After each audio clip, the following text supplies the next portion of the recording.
Hai semuanya, gimana kabar kalian semua? Sehat kan? Kali ini Movie Crow bakal nyeritain Nowhere 2023 nih.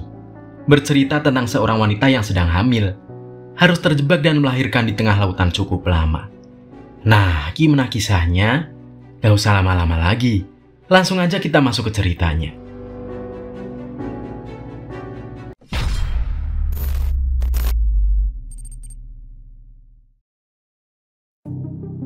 Film diawali dengan memperlihatkan keadaan negara Spanyol yang mengalami kelangkaan pangan selama 17 bulan. Di Eropa ada beberapa negara lain yang juga mengalami hal serupa. Untuk mengakhiri masalah ini, pemerintah membuat keputusan untuk menangkap setiap ibu hamil dan anak-anak untuk menekan jumlah penduduk, hingga sumber daya pangan dapat kembali stabil. Scene kemudian beralih pada sepasang suami istri bernama Mia dan Nico. Mereka sedang kabur dari Spanyol melalui jalur ilegal. Namun ternyata Mia dalam keadaan hamil. Hal itu mereka lakukan karena tak ingin ditangkap oleh pemerintah. Setelah membayar sejumlah uang, mereka akhirnya berhasil masuk ke dalam kontainer. Dan tak hanya mereka, di sana juga banyak sekali orang lainnya yang juga berniat kabur. Rata-rata mereka adalah wanita hamil atau keluarga yang memiliki anak. Kontainer ini akan membawa mereka ke pelabuhan dan mengirim mereka sampai ke negara Irlandia melalui jalur laut. Akhirnya truk pun melaju. Dan di tengah perjalanan Nico meraba perut Mia untuk memastikan keadaan bayi yang dikandungnya. Namun Mia mengaku bahwa sudah 2 hari dia tak merasakan tendangan bayi yang ada di perutnya. Mendengarnya membuat Nico khawatir. Namun dia berusaha menenangkan sang istri dan meyakinkan bahwa bayi mereka pasti akan baik-baik saja. Di tengah perjalanan, kontainer pun tiba-tiba dibuka. Saat itu ada banyak orang-orang yang masuk ke dalam kontainer.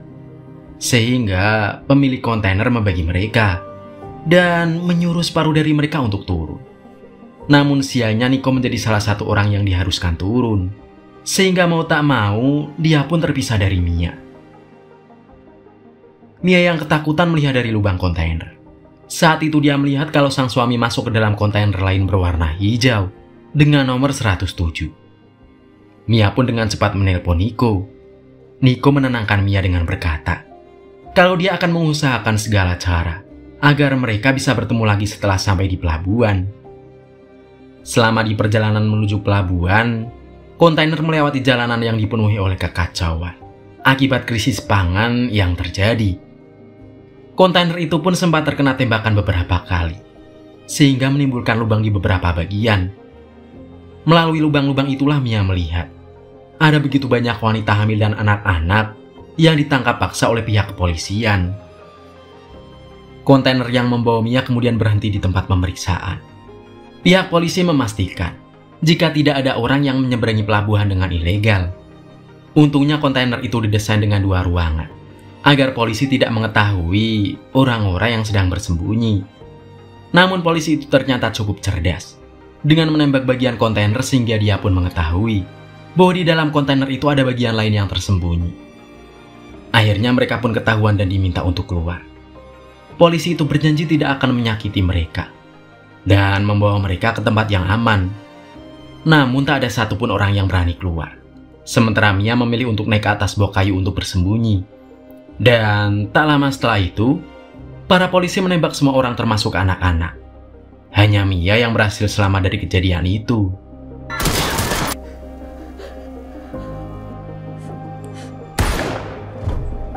Dia pun langsung menghubungi suaminya dan menyuruh untuk bersembunyi. Karena Mia tak ingin kehilangan Nico. Hingga kontainer pun kembali melanjutkan perjalanan. Dan akhirnya sampai di pelabuhan.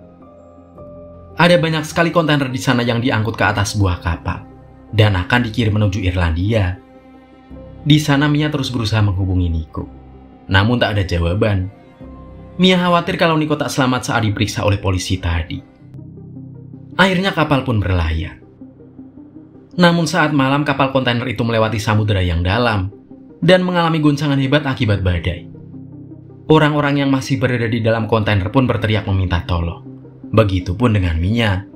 Sayangnya petugas kapal tak sempat mengeluarkan semua orang, sehingga beberapa kontainer malah terjatuh ke lautan akibat guncangan. Kejadian itu pun membuat Mia yang ada di dalam kontainer terlempar. Dan akhirnya pingsan akibat benturan. Beberapa jam kemudian Mia terbangun dengan keadaan kontainer yang mulai tergenang karena air masuk melalui lubang-lubang kecil. Dia pun mengintip melalui lubang-lubang itu.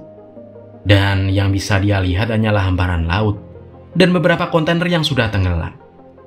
Dia terjebak di dalam sebuah kontainer dan dia harus bertahan hidup di dalam sana sampai bantuan datang.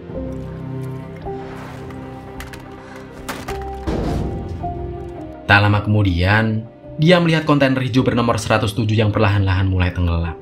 Dan terdengar teriakan dari orang-orang yang ada di dalamnya.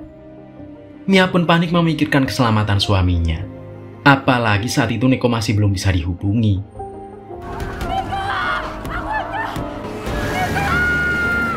Hari pun semakin gelap. Dan perlahan-lahan Mia mulai kehilangan semangatnya untuk bertahan hidup. Dia kemudian berniat mengakhiri hidupnya dengan menggunakan pisau lipat di dekatnya. Namun tiba-tiba perutnya bergerak, yang menandakan sang bayi ternyata masih hidup. Hal itu pun membuat Mia mengurungkan niatnya dan memilih untuk bertahan hidup. Keesokan harinya dia mulai mengumpulkan barang-barang yang ada di sana. Mulai dari bor besi, korek api, sebotol air, dan senter. Ada juga beberapa benda yang lainnya. Tak lama setelah itu dia mendapatkan telepon dari Nico. Ternyata Nico masih hidup, karena supir yang membawa kontainernya menipu para penumpang dan meninggalkan mereka di luar kota. Setelah mendengar apa yang terjadi pada Mia, Nico pun meminta Mia untuk tetap tenang, dan dia berjanji akan segera menyelamatkannya. Di malam berikutnya, kontainer Mia kembali diterjang oleh badai. Malam itu dia berusaha bertahan sekuat tenaga, karena ternyata dia mengalami kontraksi akibat guncangan itu. Tak lama kemudian Mia akhirnya melahirkan seorang bayi perempuan. Untungnya bayi itu masih bisa diselamatkan, walaupun tak ada alat medis apapun. Saat itu ari-ari bayinya harus dikeluarkan Mia sendiri. Kemudian dia simpan di dalam Tupperware. Mia juga kebingungan bagaimana cara menenangkan bayinya yang terus nangis. Mungkin saja bayinya kelaparan. Namun Mia kesulitan mengeluarkan ASI, karena dia kekurangan asupan makanan dan minuman. Karena hal itulah dia berusaha memenuhi asupannya dengan makan dan minum seadanya. Waktu pun terus berlalu, hingga makanan dan minumannya pun mulai habis. Namun sampai saat ini Mia masih terjebak di dalam kontainer. Dia pun mulai melubangi langit-langit kontainer, agar dia bisa keluar dan mencari makan.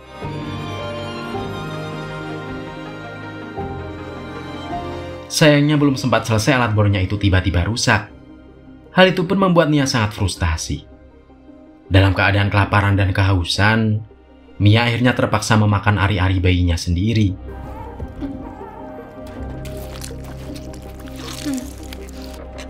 Keesokan harinya Mia kembali berusaha melubangi kontainer dengan pisau lipat.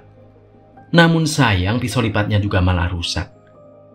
Karena tak ada lagi makanan dan minuman membuat Mia semakin lemah. Sampai suatu malam dia memimpikan putri pertamanya yang bernama Uma. Ternyata Uma menjadi korban penangkapan pemerintah. Hal tersebut yang mendorong Nico nekat membawa Mia kabur dari Spanyol. Karena dia tak ingin Mia dan calon bayi mereka juga ditangkap oleh pemerintah. Keesokan paginya hujan pun turun cukup deras. Dengan cepat Mia mengambil beberapa Tupperware untuk menyimpan air. Mia juga mendapatkan ide untuk menarik lubang kontainer dengan menggunakan ikat pinggang. Dan untungnya hal itu berhasil. Akhirnya dia dan bayinya bisa menghirup udara segar. Mia pun melihat bahwa di sekelilingnya hanya ada hamparan laut yang luas. Saat Mia sedang membuang kotoran anaknya, ikan-ikan mulai mendekat dan memakan kotoran itu. Hal itu pun membuatnya memiliki ide untuk menangkap ikan sebagai makanan. Di saat bersamaan, Mia juga melihat ada sebuah pesawat yang melintas. Dia pun segera mengambil potongan kaca, berharap orang-orang di pesawat itu melihat kalau ada seseorang yang sedang membutuhkan pertolongan. Karena terburu-buru kaki Mia pun sobek akibat tergores besi kontainer. Darahnya pun terus mengalir. Mia pun terpaksa menjahit lukanya itu dengan alat-alat seadanya. Di hari berikutnya Mia berhasil membuat jaring untuk menangkap ikan. Usaha Mia akhirnya membuahkan hasil, karena akhirnya Mia bisa memakan ikan, walaupun dimakan dalam keadaan yang mentah. Mia juga memiliki ide untuk melemparkan puluhan Tupperware berisi kata-kata permintaan tolong, berharap mungkin saja akan ada orang yang menemukannya. Tanpa disadari, Mia dan anaknya yang diberi nama Noah bertahan hidup di dalam kontainer itu sudah 21 hari. Dan saat itu akhirnya Mia mendapatkan telepon dari Nico. Awalnya Mia berpikir Nico sudah dalam perjalanan untuk menyelamatkan mereka. Namun ternyata Nico hendak berpamitan pada Mia karena dia sudah sekarat. Niat Nico untuk menyelamatkan Mia seketika pupus karena dia telah ketahuan oleh polisi dan ditembak. Mia pun memberitahu Nico tentang anak mereka yang telah lahir, dan hal itu membuat Nico bahagia di sisa akhir napasnya. Kini harapan Mia benar-benar telah hancur. Dia tak tahu lagi harus berbuat apa. Dan bahkan dia sudah kehilangan alasan untuk bertahan hidup. Singkat cerita, di hari ke-26, sebagian kontainer kini sudah mulai terendam air. Mia pun membawa Noah ke bagian atas kontainer, sambil mempersiapkan alat-alat untuk bertahan hidup. Pada malam harinya, lubang-lubang kontainer yang sudah tertutup, kini mulai kembali terbuka, hingga air yang masuk menjadi semakin banyak. Mia pun mencoba masuk ke dalam kontainer untuk mengambil foto Uma yang tertinggal. Namun sayangnya kaki Mia malah tersangkut pada tali. Di tengah kondisi kontainer yang akan tenggelam, Mia berusaha keras melepaskan dirinya. Dan untung saja hal itu berhasil. Begitu keluar dari kontainer, Mia pun berusaha mencari Noah. Di tengah lautan yang begitu luas, seekor paus mendekati tubuh Mia. Namun untungnya paus itu tidak memakannya. Semburan air dari paus itu kemudian mengenai tubuh Noah. Dan hal itu membuatnya menangis. Berkat hal itulah Mia bisa mendengar suara Noah dan berhasil menemukan anaknya itu. Namun, entah sampai kapan mereka bisa bertahan terombang-ambing di tengah lautan.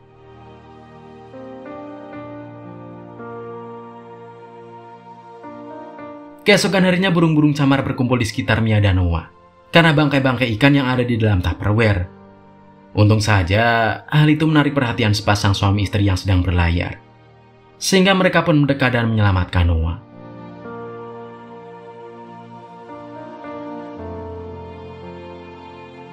Saat tali di dekat Noah ditarik, mereka menemukan Mia dalam keadaan tak sadar. Wanita yang menyelamatkannya dengan cepat memberi napas buatan untuk Mia. Dan untungnya hal itu berhasil menyelamatkan nyawanya. Si bapak kemudian menelepon pihak berwajib dan memberitahu bahwa mereka menemukan seorang ibu dan bayi yang sedang membutuhkan pertolongan. Setelah berjuang selama hampir 1 bulan di tengah lautan, Mia dan Noah akhirnya mendapatkan bantuan dan berhasil bertahan hidup. Hingga kemudian, film pun akhirnya selesai.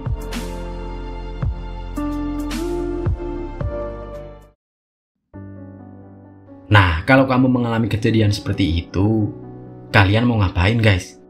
Bertahan hidup sekuat tenaga, atau pasrah untuk mati di tengah lautan? Dan dari 1 sampai 10, berapa rating yang mau kamu berikan buat film ini? Komen ya guys. Sekian video kali ini. Semoga suka dan terhibur ya. Sampai jumpa di video yang lainnya. Mimin pamit. Dadah semuanya.